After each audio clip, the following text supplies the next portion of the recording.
જય માતાજી મિત્રો, શ્રી કિચનમાં આપનું હાર્દિક સ્વાગત છે। આજે આપણે બનાવશું લસણીયો દહીંવાળો ભીંડો।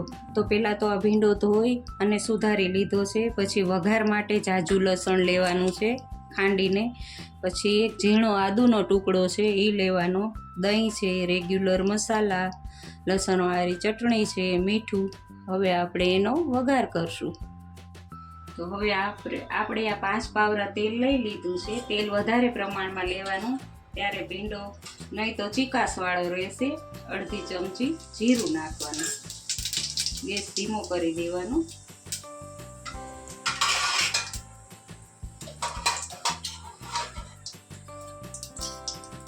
અડધી ચમચી હિંગ નાખવાની, ગેસ સાવ ધીમો કરી અને પછી આ જે લસણ છે એને નાખી દેવાનું।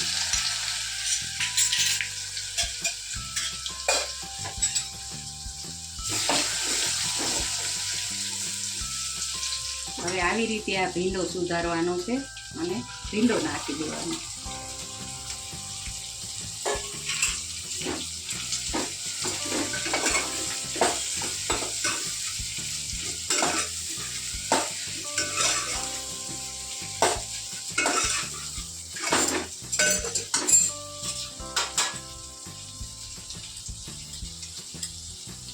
અડધી ચમચી હળદર નાખવાની, સ્વાદ પ્રમાણે મીઠું લેવાનું।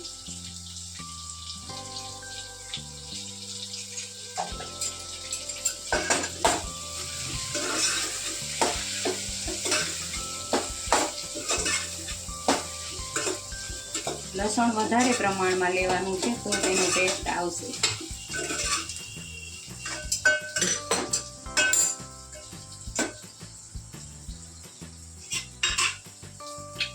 હવે આ આદુનો ટુકડો છે એ આખો નથી નાખી દેવાનો, થોડુંક જ ખમણીને નાખવાનું।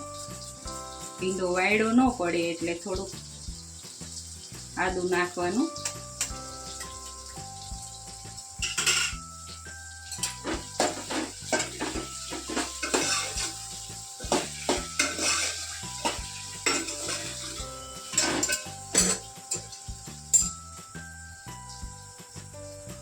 હવે આને આપણે 5 મિનિટ ચડવા દઈશું, પછી મસાલો નાખશું। તો આપણે એને ચડવા દઈશું હવે।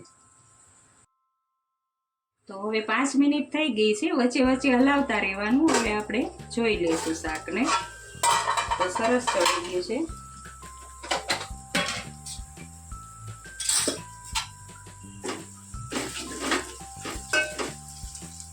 લસણ છે એટલે વચ્ચે વચ્ચે હલાવતું રહેવાનું, તો લસણ નીચે બેસી જશે। લસણ વાળી ચટણી 2 ચમચી નાખવાની, તમારે તીખું જોતું હોય એટલું નાખવાનું। 1 ચમચી કોરું મરચું, અડધી ચમચી ધાણા જીરું। હવે મિક્સ કરી લઈશું આપણે।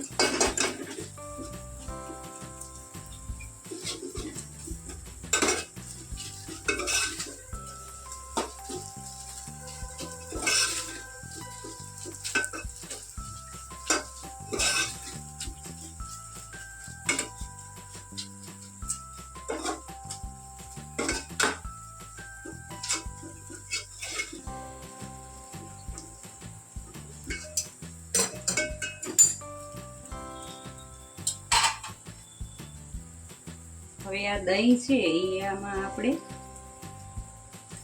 2 થી 2.5 ચમચા દહીં લઈશું, તમારે જેટલું નાખવું એટલું નાખવાનું।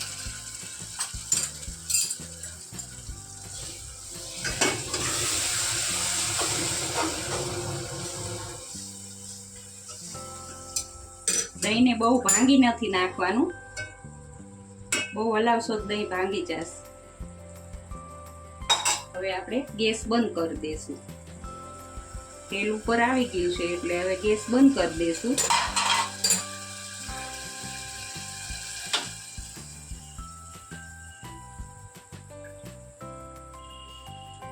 હવે જુઓ, આ આપણું લસણિયા ભીંડા દહીંવાળું શાક બનીને તૈયાર છે। જો તમને મારો વિડીયો ગમ્યો હોય તો લાઈક, શેર ને સબસ્ક્રાઈબ કરવાનું ભૂલતા નહીં।